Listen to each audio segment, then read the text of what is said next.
Oi, gente! Boa noite! Para vocês aí no Brasil são 19 horas. Aqui são 18 horas e 6 minutos. E hoje a nossa live vai ser o conto de um caso real, tá? O nome vai ser fictício, mas o caso é real e coincide muito com a realidade de muitas famílias que vivenciam a codependência e a dependência química. Amy, Slene, Fabiola, Jéssica, sejam muito bem-vindos, muito bem-vindas. Meninas, se vocês quiserem encaminhar a live para outras pessoas, eu tô aqui encaminhando já a live para outras pessoas. E a gente vai esperar aí uns 2 minutinhos para ver se mais alguém entra. E eu escolhi fazer esse conto de caso real exatamente porque as pessoas, elas se identificam, né? É uma realidade de muitas famílias. E quando a gente conta os casos, as peculiaridades da vivência faz com que a pessoa, às vezes, ele desperte e fale, nossa, eu vivo isso aqui em casa. Então, por isso que eu decidi trazer o caso real hoje, pra gente falar dessa forma, uma forma mais específica, uma forma mais simples, né? Um vocabulário mais simples, para as pessoas poderem falar, poderem identificar de uma melhor forma o que elas vivem e o que elas não vivem. Ei, Mari, Maria Aparecida.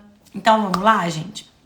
Os nomes que eu vou citar aqui hoje são nomes fictícios, mas essa é uma história real, tá bom?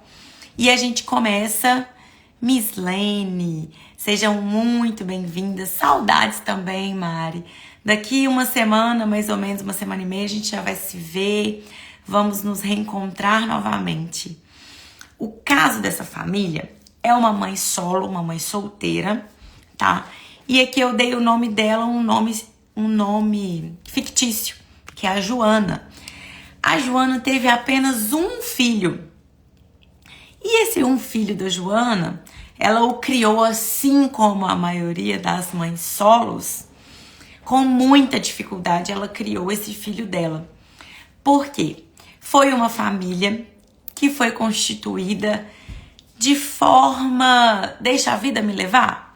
Foi bem deixa uma vida me levar que foi constituída essa família da Joana. A Joana casou muito cedo. Ela engravidou ainda antes de constituir um casamento, uma união estável, né, um casamento.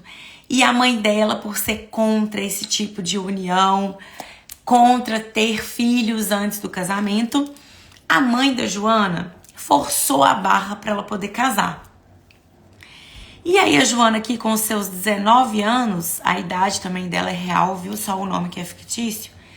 Com seus 19 anos, vocês me desculpem, gente, a voz meio rouca, então vou até falar um pouco mais devagar para vocês entenderem tudo.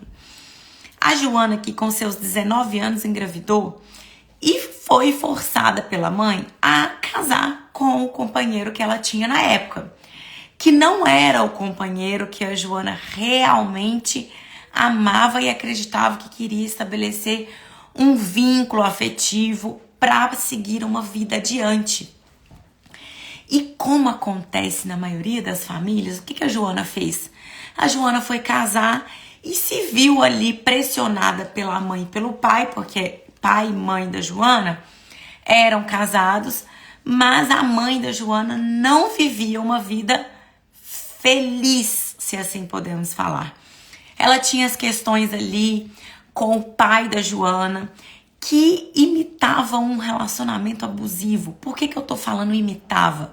Porque as pessoas mais velhas, elas tendem a aceitar mais certos tipos de coisa, justificando manter o matrimônio, justificando ser essas ações às quais ela vive, ela passa, o amor, né? Ser como se isso fizesse parte do matrimônio.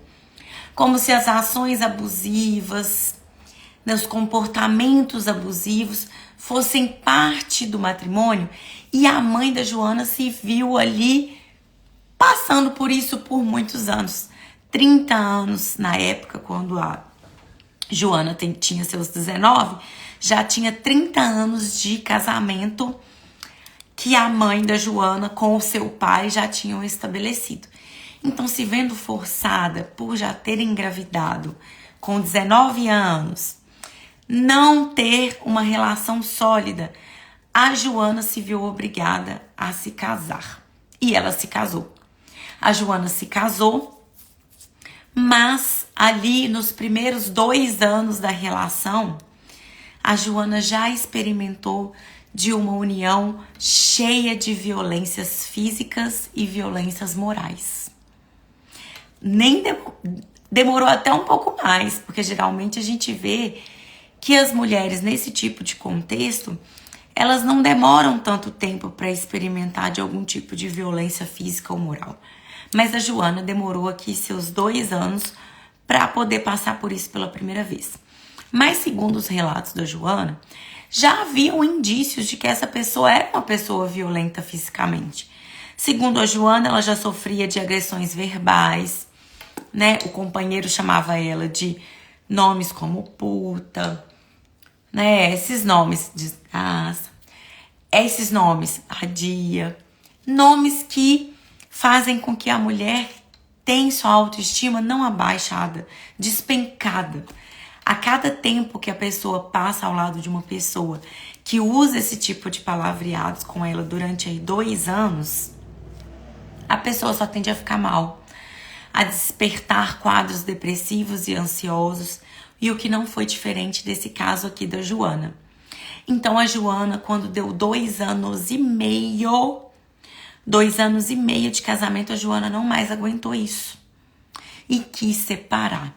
E quando a Joana quis separar, ela se viu ali com uma dificuldade enorme para enfrentar o pai, a mãe, o ex-companheiro e ainda a situação social, né, gente? Porque a gente sabe que a gente vai sofrer um julgamento social, moral, no sentido de eu vou ficar sozinha, eu vou criar um filho sozinha, eu vou abrir mão de um casamento porque eu não estou dando conta disso, eu vou criar o meu filho sozinha. E sim, a Joana preferiu enfrentar todos esses obstáculos, todas essas adversidades, do que vivenciar o cenário terrível que ela vinha vivenciando nesses 2 anos com o seu ex-companheiro, que ela veio, se viu vivenciando com ele. E aí, quando a gente acha, muitas vezes, que a gente vai dar um passo e que vai ser logo um alívio em seguida, foi o que a Joana também pensou. Claro que inicialmente vem um alívio, porque você não vai ter mais que conviver com aquela pessoa.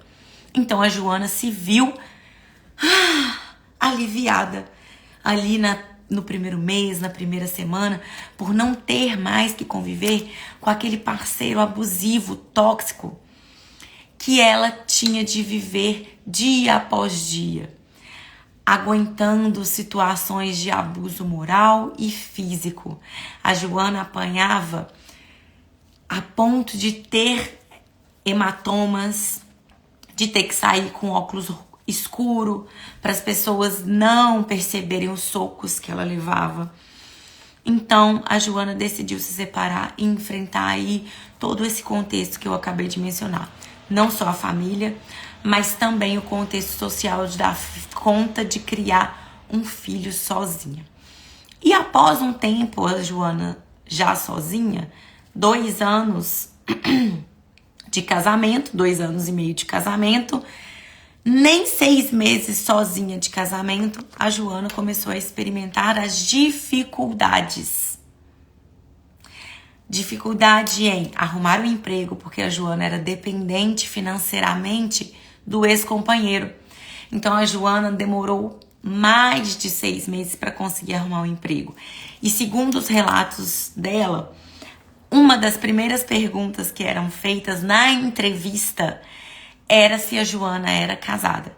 E quando ela falava que ela era divorciada, a Joana tinha mais um obstáculo a ser enfrentado, porque as pessoas não queriam contratar uma mulher solteira, agora divorciada, mãe solo e recém-divorciada, por conta do preconceito, que infelizmente a gente sabe que a nossa sociedade, sim, gente, a nossa sociedade ainda experimenta desse preconceito.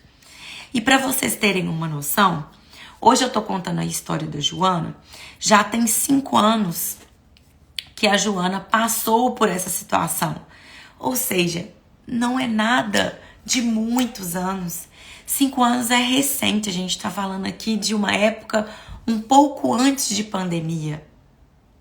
Para Joana ser questionada se ela era casada, se ela era divorciada, e quando ela falava que ela era divorciada, isso dificultar a vaga de emprego. E no Brasil, gente. Então vamos considerar a primeira das várias dificuldades que a Joana enfrentou. E a Joana hoje, ela tem as dificuldades de vivenciar com o filho que é dependente químico, e ela tem a dificuldade de lidar com o seu comportamento de codependência. Por quê? E aí eu vou falar aqui dos pequenos comportamentos que a Joana foi tendo assim que ela divorciou. Por ter um medo, né, de não saber como que seria a sua vida sem o parceiro, de não saber como que seria a sua vida financeira sem um emprego, a Joana se apegou muito a esse filho, a ponto de colocar ele para dormir com ela. Até os 12 anos de idade, essa criança dormia com a Joana. E aí eu vou fazer umas colocações mais breves, porque não é bom para a autonomia dessa criança que ela tenha dormido com a mãe até os 12 anos de idade. Não foi bom para essa criança ela ter experimentado o divórcio. E claro que isso pode ter contribuído, a gente não sabe explicar desde quando, se essa pessoa já nasce, se essa pessoa desperta, se ela tem uma predisposição à dependência química. Mas a gente sabe que os traumas experimentados pela criança também colaboram positivamente para que essa criança procure depois um viés e ela encontre ali um aconchego, um anestésico nas drogas, no álcool. E esse pode ter sido uma contribuição grande? Pode. O fato da Joana ter dormido com essa criança até os 12 anos de idade. O fato da separação ter sido muito conturbada, porque o ex-companheiro da Joana custou a seguir sua vida. Foram meses e meses de ameaça, porque ele queria voltar, restabelecer a união, e a Joana já estava certa de que não queria viver aquilo. Então a criança viveu ali um tempo afastada, longe do pai.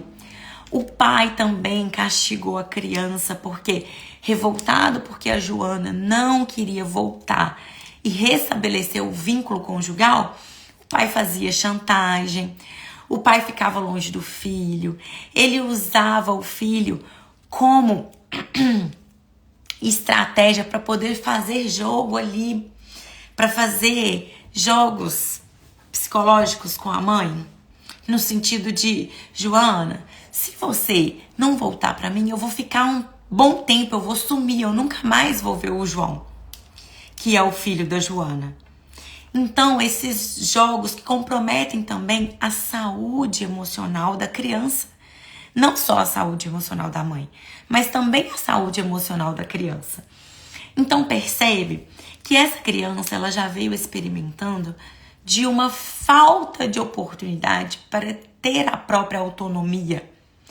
Dormir junto com a mãe até os 12 anos de idade, isso impede com que a criança lide com as próprias angústias, com as próprias emoções. Só que a gente também não pode culpar a Joana, porque a Joana fez o que ela deu conta, no sentido de também não ter conhecimento que se ela se apegasse a essa criança ali acolhendo ela, dormindo com ela todos os dias, tendo ela muito próxima todos os dias, compartilhando intensamente suas emoções de angústia, revolta, tristeza, ela estaria passando inconscientemente as suas emoções também para essa criança. E a Joana também não tinha esse conhecimento. Então nós não podemos também julgar a Joana no sentido de culpá-la por hoje o filho João ser um dependente químico. A Joana fez o que ela achou que foi o que ela achou naquele momento que foi o melhor, que era primeiro, inicialmente, dar conta de seguir a sua vida, que nesse momento, hoje, se ver separada do ex-companheiro que a agredia fisicamente, que a agredia psicologicamente com palavrões, diminuindo sua segurança, sua autoestima, fazendo com que ela não fosse só codependente, mas também dependente emocional desse ex-companheiro. Então, essas ações como dormir por vários anos com o filho, impedir com que esse filho desenvolvesse a própria autonomia, podem ter colaborado para que ele despertasse ainda mais a dependência química, porque a dependência química já estava ali pré-estabelecida. Mas no momento que ele fez o uso pela primeira vez, que ele não soube lidar com essas angústias, com essas emoções, tudo isso contribuiu? Sim, tudo isso contribuiu. Só o dependente químico sabe ao certo qual a questão que dói ali latentemente, que é forte, que ele não dá conta, que ele não deu conta, que ele buscou o anestésico das drogas para poder dar conta disso. Mas o importante aqui na história da Joana é a gente perceber que de um modo inconsciente, a Joana contribuiu. E isso não pode vir revestido de culpa. Mas hoje, se a Joana tem a consciência do comportamento, das ações, do direcionamento que ela deu para as emoções dela no cenário do divórcio, no cenário do relacionamento tóxico abusivo, com agressões físicas e morais que ela sofreu, se hoje ela tem essa consciência, hoje ela pode dar passos condizentes para ela não mais alimentar o comportamento de codependência do filho que hoje é dependente químico e contribuir positivamente para que esse filho opte pelo tratamento. Então a Joana viveu aí anos superando um relacionamento, a separação de um relacionamento abusivo por violência física, por violência moral. Depois ela superou ainda a questão familiar, que é lidar com a reação dos pais, que por muitos anos ficaram com raiva, sem conversar, porque a Joana quis se divorciar. Né? Na cabeça dos pais, ela teria que suportar e que passar por aquilo tudo, porque ela tinha feito a escolha do casamento. E a gente sabe que na nossa sociedade passada, né, os nossos antecedentes, as pessoas mais velhas, elas ainda defendem muito isso, de que o amor é acima de tudo. Nem o amor, né, gente? De que o casamento, a instituição, família é acima de tudo. Inclusive acima de questões físicas, de violência moral, de violência física, psicológica. Ou seja, você seria obrigado a suportar tudo isso para bancar uma instituição de família. Então a Joana se viu por muito tempo passando ali umas boas com a família, porque a família não prestava um auxílio positivo. A família não estendia a mão, não ajudava com a criança naquela época, que era o seu filho João. Então a mãe dificultava ainda mais a vida da Joana. Ela não tinha um auxílio materno, ela não tinha um auxílio paterno, muito pelo contrário. Ela sofreu anos com críticas e julgamentos dessa família de Tá vendo toda essa dificuldade que você tá passando agora? É porque você se divorciou. Se você tivesse ficado com ele, você não tava passando tudo isso. E aí a gente ouve aquelas falas de limitações que alimentam essas crenças na nossa cabeça. De a mãe, quantas vezes a mãe, isso na própria fala dela. A minha mãe falava, quantas vezes eu te falei que antes com ele, porque pior seria sem ele. Ou seja, antes viver as agressões físicas, emocionais, do que passar o aperto de ter uma dificuldade de encontrar um emprego, de ter a dificuldade de criar o filho sozinha. Na cabeça da mãe ainda assim justificaria. Então a Joana passou por tudo isso. Segundo os relatos da Joana, a mãe demorou cerca de 5 anos para voltar a conversar com ela. Gente, é muita coisa. Quando a gente pensa numa situação da pessoa se ver sozinha, mãe solo de um filho, desempregada, se vendo ali passar por um processo de divórcio, mas ao mesmo tempo aliviada, porque a Joana relata que várias noites, quando ela olhava para o filho João, ela pensava, via um medo de não dar conta de prover o filho, mas ao mesmo tempo o alívio de não ter o medo de saber se ela iria ou não apanhar do marido. E os argumentos para que ela sofresse as agressões do marido, que eram os mais absurdos, que era ela olhar para o lado enquanto eles estavam caminhando juntos na rua, segundo os relatos da Joana era. Quando a gente saía em alguns finais de semana, se eu fosse pedir ele para segurar o meu filho e eu brevemente olhasse para o lado, isso já seria um motivo para que ele desconfiasse que eu estaria olhando para outro homem. E logo eu já sabia que quando chegasse em casa tudo iria se iniciar com brigas e finalizar com cenários de espancamento. Ali eu já sabia que eu iria apanhar no final da noite. Então pensa, olha um relato desse. Você lidar com uma pessoa que ela sofre esse tipo de agressão e ao mesmo tempo ela encontra forças para poder pensar que naquela noite que ela olha para o filho dela, que ela tem medo de não conseguir prover, ao mesmo tempo ela sente um alívio porque ela já não sente o medo de saber que ela poderia ou não apanhar naquela noite. Então são situações conturbadas, complexas, de dramaturgias familiares, que às vezes se uma pessoa entrar aqui nessa live aleatoriamente, ela vai falar assim, tá falando da minha vida. Como assim você tá contando a minha vida? E não, porque infelizmente essas dramaturgias familiares são de um bom percentual da população feminina brasileira que as mulheres vivem hoje. E não só hoje, num passado muito recente. De encarar, de ter coragem de encerrar um relacionamento, um casamento, com medo do julgamento da família, da sociedade propriamente dita. E essa foi a história da Joana, que se vê ali em uma dúvida cruel. O que eu faço? Eu continuo com esse homem passando por toda essa situação? Ou eu vou tentar dar conta de criar o meu filho sozinha?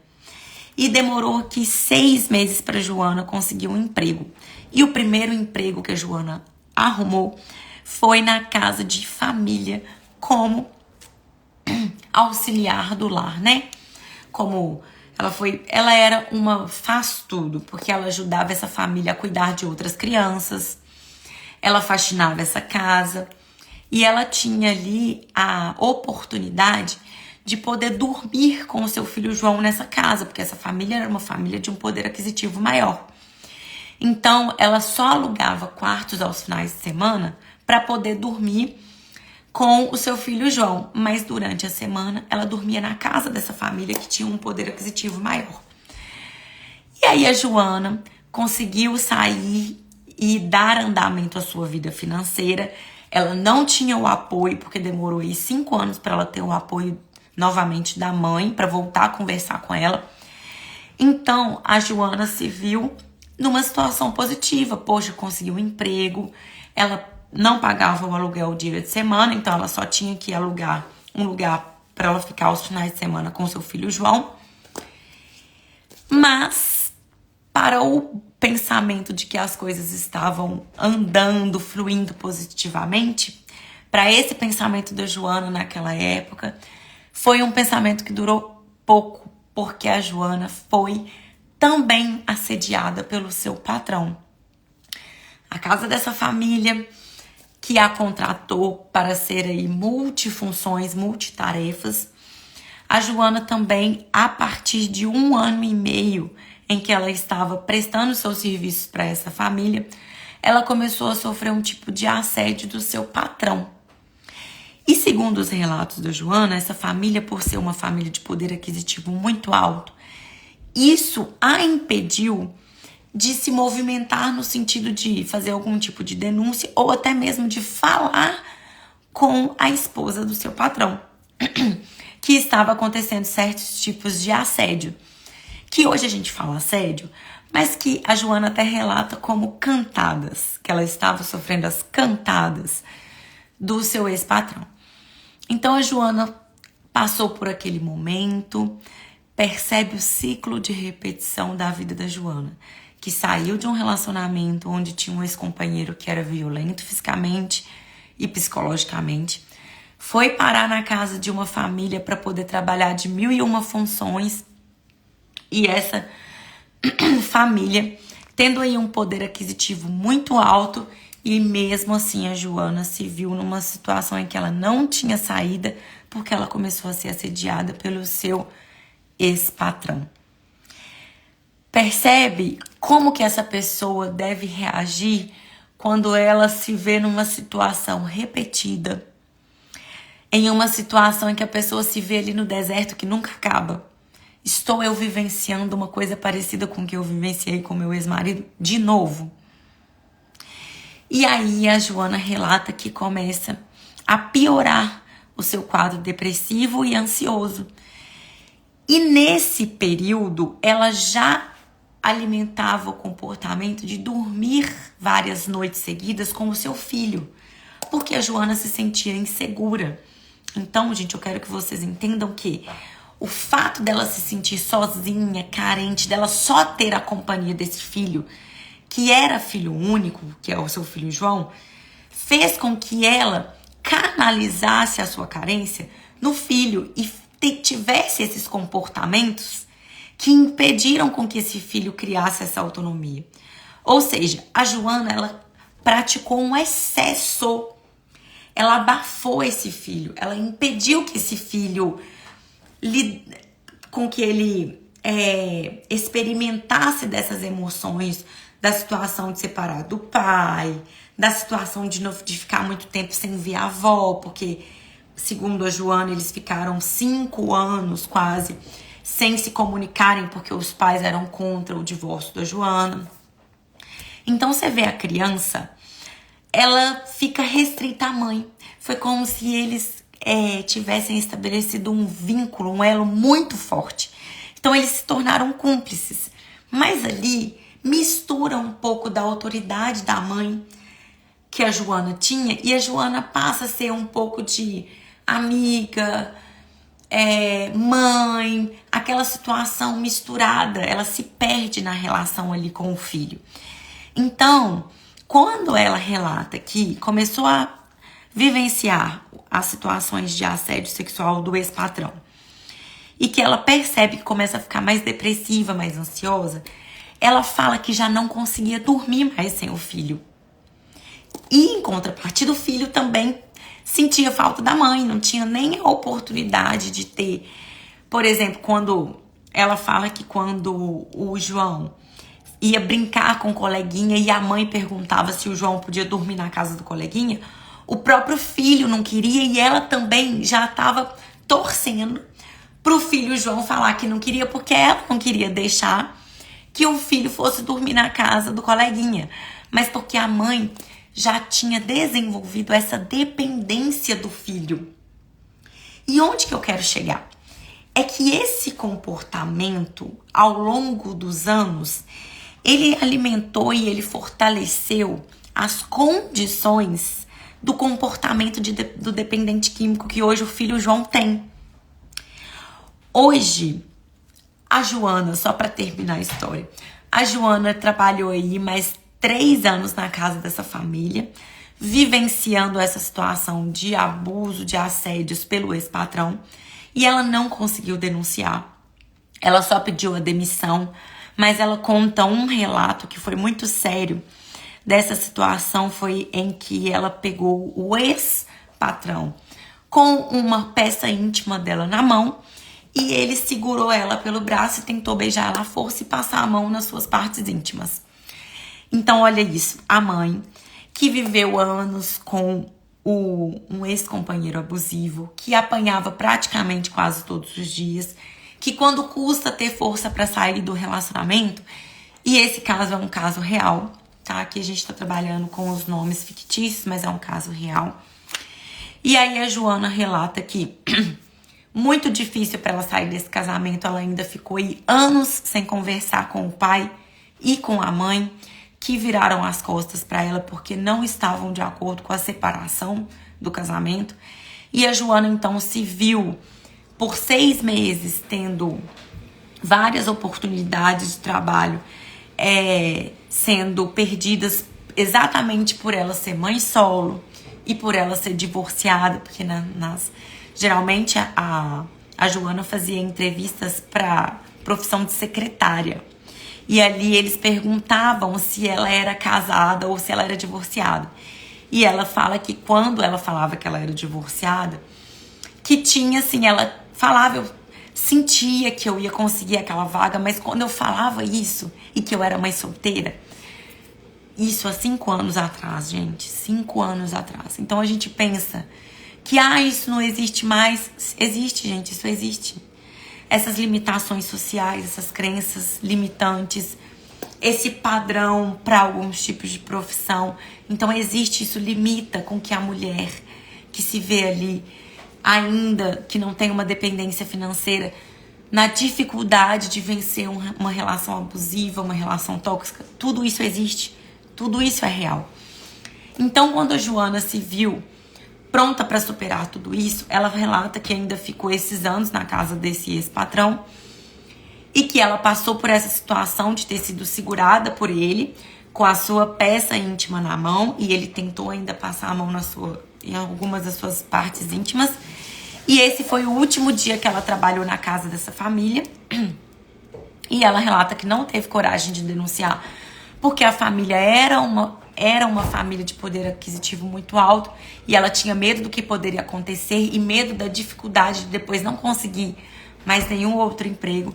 Então ela só decidiu pedir a demissão. A ex-patroa contestou a demissão da Joana porque achou muito estranho, porque a Joana, segundo ela era muito boa de serviço e ela tinha uma intimidade ali com a ex-patroa, mas ela não se abriu para a patroa exatamente pelo medo do que poderia acontecer quando ela falasse que estava sendo assediada pelo ex-patrão. Então a Joana relata que, além dessa dificuldade de sair do casamento, da dificuldade posteriormente de encontrar um emprego, encontra o emprego na casa dessa família em que ela foi abusada também, assediada. A dificuldade posteriormente de encontrar um outro emprego. Então ela relata que ela foi sim se apegando a esse filho, né? Ambos foram fortalecendo o vínculo de cumplicidade entre ambos. E a Joana não percebia que as atitudes dela fortaleciam ainda mais essa dependência do filho também. Então o filho impediu durante os anos que ela arrumasse outro companheiro. Ela não conseguia deixar com que esse filho dormisse na casa de um coleguinha. O filho também não dormia, porque ele não dava conta de dormir longe da mãe. E a mãe não dava conta de ficar longe do filho. Então vocês percebem como que foi criado e estabelecido essa relação de dependência e de codependência entre a mãe e o filho. E isso ao longo dos anos Foi ficando, a Joana foi criando uma relação como se ela fosse uma serviçal do seu filho. Então, segundo os relatos dela, ele cobrava roupa lavada, como se fosse uma obrigação. Ele não sabia lavar a própria roupa, ele não sabia fazer a própria comida, porque a Joana proveu tudo durante os anos todos. Mas isso agora nós estamos falando da fase já de adolescência. Entrou a vida adolescente do João, do filho da Joana, e ele foi cada vez se tornando dependente da mãe. E a mãe se tornando codependente do filho. Então a Joana não teve um novo relacionamento afetivo. A Joana se viu ali como uma serviçal do filho. Ela que preparava a roupa, ela que preparava a comida, ela que procurava um emprego. O primeiro emprego do João foi ela que procurou. Então, quando a Joana descobriu que o seu filho era um dependente químico, isso foi um outro baque enorme para Joana. E isso nós estamos falando de um cenário de 15 anos. A Joana não mais se relacionou. Ela viveu para esse filho. A Joana não mais desenvolveu, ela não desenvolveu sua sexualidade. Ela bloqueou sua sexualidade. Ela não se relacionou afetivamente com nenhum outro homem. Então vocês conseguem perceber como que a Joana alimentou a codependência e ao mesmo tempo a dependência emocional do filho nela? E claro, gente, que vários desses fatores pode ter sido que foi o fato X para que despertasse algo nesse filho, no João, para que ele procurasse as drogas como saída.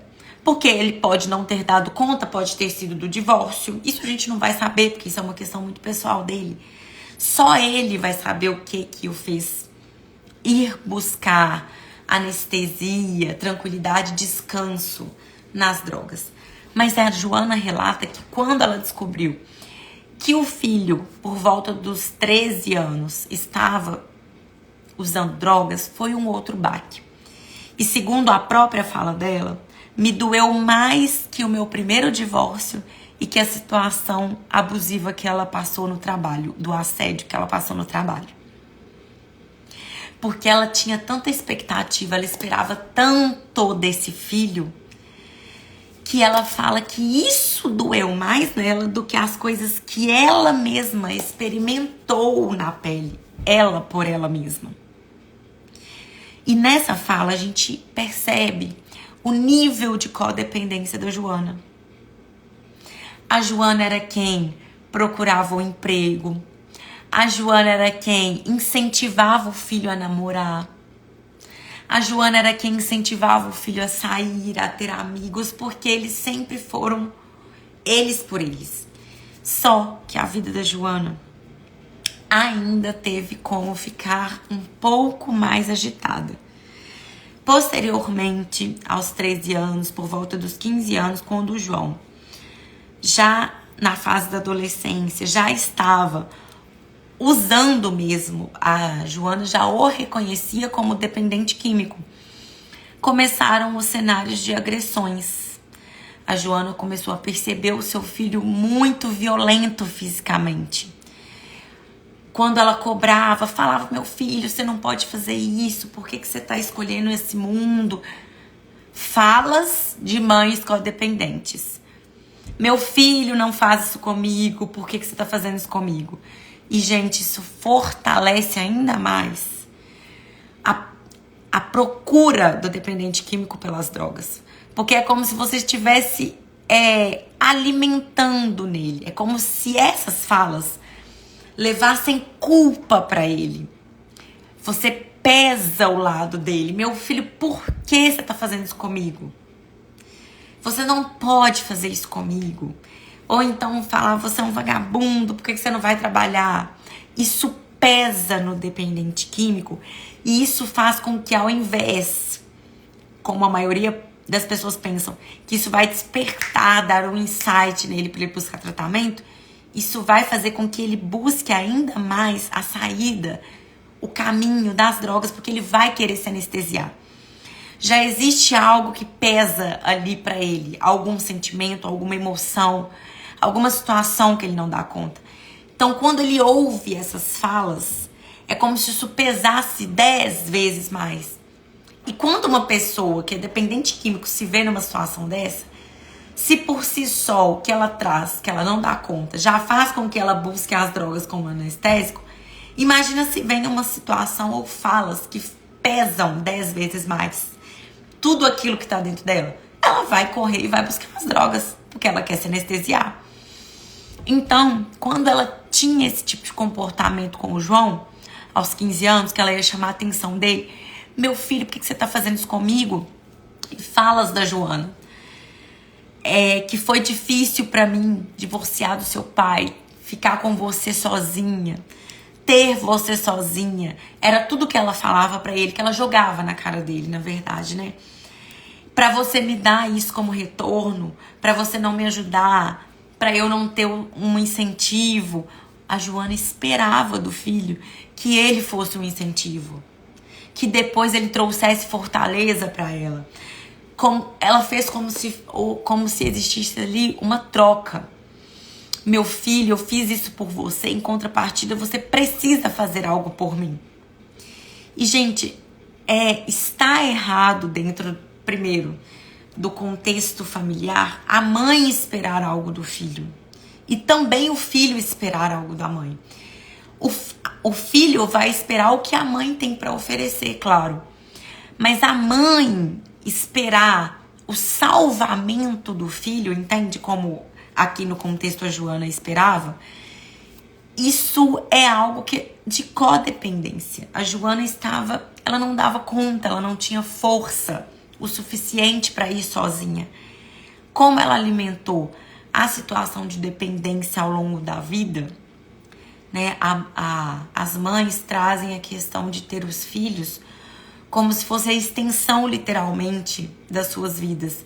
Então, é como se elas estendessem também as suas próprias vidas, seus desejos, suas expectativas no filho. E não foi diferente com a Joana. Foi o que ela esperava desse filho.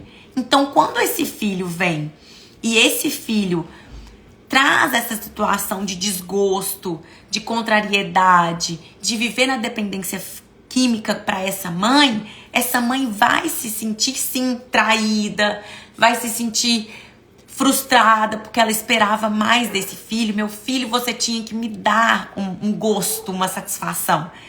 E a maioria dos pais fazem isso com os filhos, mesmo que não sejam filhos dependentes químicos. Os pais tendem a trazer essa expectativa para os filhos e estendê-las para o filho. Então, assim que o filho não escolhe a profissão que quer, não trabalha da forma como que o pai ou a mãe quer, esses pais tendem a se frustrar. E com a Joana não foi diferente, porque aí ela se viu numa situação em que o João escolheu ali pelo uso das drogas, descobriu que tinha doença, que era um dependente químico, e dali ele não conseguiu sair mais. Então a Joana se sentiu frustrada, traída, e todos esses comportamentos da Joana fortaleciam ainda mais a busca do João pelas drogas, porque ele também se sentia pesado com essas cobranças da mãe. É como se ele carregasse a responsabilidade de salvar também a mãe. Então, por muitos e muitos anos, a Joana esperou ser salva pelo seu filho. Por muitos anos, por isso, a Joana procurou emprego pro seu filho. A Joana inscreveu o João várias vezes na escola e várias vezes o João abandonou o emprego, abandonou a escola porque o João não queria aquilo mais. O João já tinha decidido pela vida da dependência química, pelas drogas. E o dependente químico, gente, quando ele faz essa escolha, não é uma escolha de consciência, é uma escolha do que pesa mais. E se hoje o dependente químico ele gosta mais das drogas, e isso é o que sobressai, então ele vai escolher pelas drogas. Vai ser as drogas, vai ser mais importante que o pai, as drogas vai ser mais importante que o emprego, que a mãe, que a namorada. E isso mexia muito com a Joana. Só que hoje, quando a Joana, depois de anos de terapia, depois de enfrentar e lidar, descobrir como que lida nos grupos de apoio, de autoajuda, a Joana começou a entender que ela literalmente pegou todas as suas mágoas, todas as suas frustrações, e o que ela fez, ela colocou isso de forma inconsciente no João. Então o João carregou esse peso junto com a Joana. E vou te falar, o João carregou mais ainda o peso do que a própria Joana. E das questões da Joana. E pode ter sido tudo isso que o fez ter experimentado as drogas a primeira vez? Pode ter sido. Como eu falei, a gente não sabe. Só o dependente químico que sabe falar o que o faz, o que o leva a escolher, a optar pela droga. E claro, naquele momento em que ele usa a primeira, segunda, terceira vez e depois ele não consegue viver mais sem, que ele vai realmente se ver ali numa situação de dependência química. Mas hoje a Joana percebeu o que é a codependência. E trazer essa história é o intuito da nossa live de hoje, porque são nessas pequenas repetições da vida. Repetir, por exemplo, os quadros que a Joana repetiu. A Joana viveu um relacionamento tóxico, abusivo no primeiro casamento, no emprego que ela arrumou, o primeiro emprego até da Joana, assim que ela se divorciou, ela viveu novamente uma situação em que ela foi assediada pelo ex-chefe. Depois a Joana se viu em situações de violência física com o próprio filho João, porque o filho João chegou a agredir a mãe várias vezes, quando chegou ali exaltado pelo uso das substâncias e que a mãe ia de contra-ataque, né? A situação em que ele estava, então ele agredia, a mãe também agredia o filho.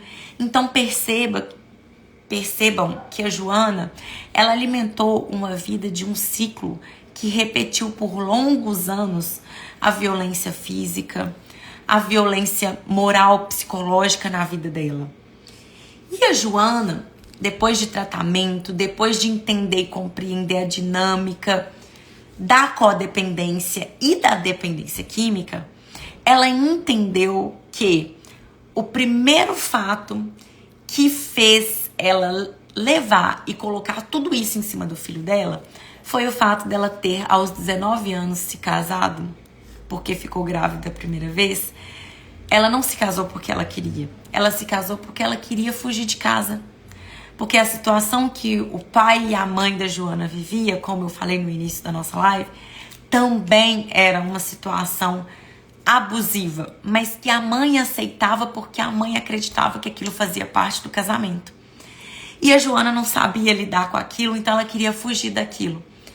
Fugindo daquilo, ela aceitou, entre aspas, a pressão que os pais fizeram para ela se casar com o ex-companheiro.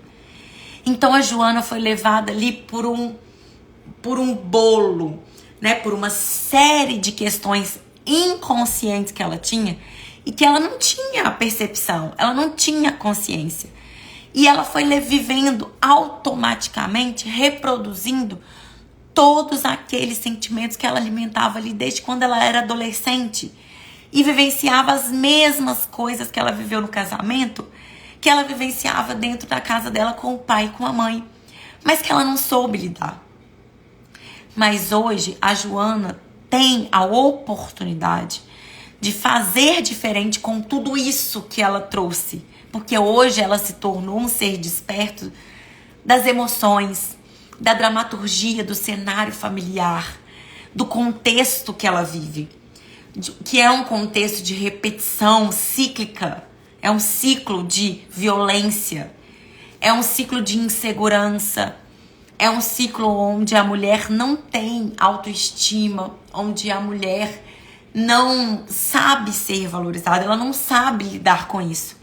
Tanto que quando a Joana teve a oportunidade do primeiro emprego, a Joana ainda assim ela foi assediada.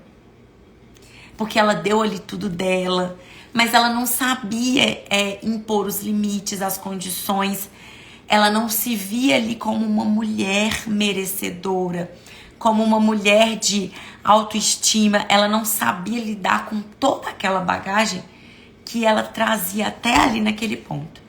E depois, quando ela foi lidar com a experiência de conviver com um filho dependente químico, acumulou a vivência com os pais, mais a vivência do próprio casamento, mais a vivência em ela ter se tornado mãe, mais a vivência dela ter descoberto que o filho era dependente químico.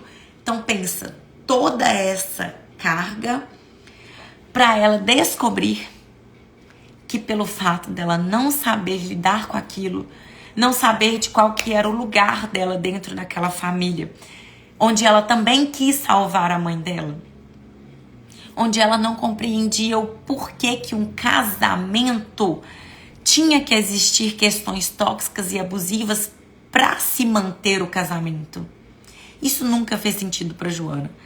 Mas hoje a Joana já é uma mulher desperta, já é uma mulher que conhece as suas próprias questões, que sabe o porquê ela se deu a oportunidade de repetir várias vezes o mesmo cenário.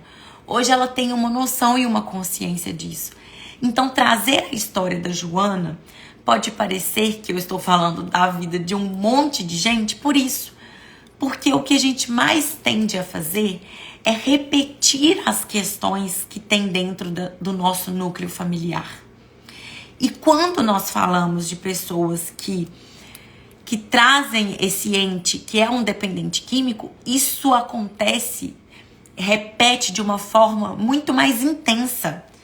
Porque tudo acontece ali de uma forma tão conturbada que tá todo mundo muito ocupado com o dependente químico, que ninguém está pronto e apto para olhar para si mesmo e saber o que eu venho trazendo de bagagem da minha família comigo. Essa pessoa não tem essa percepção.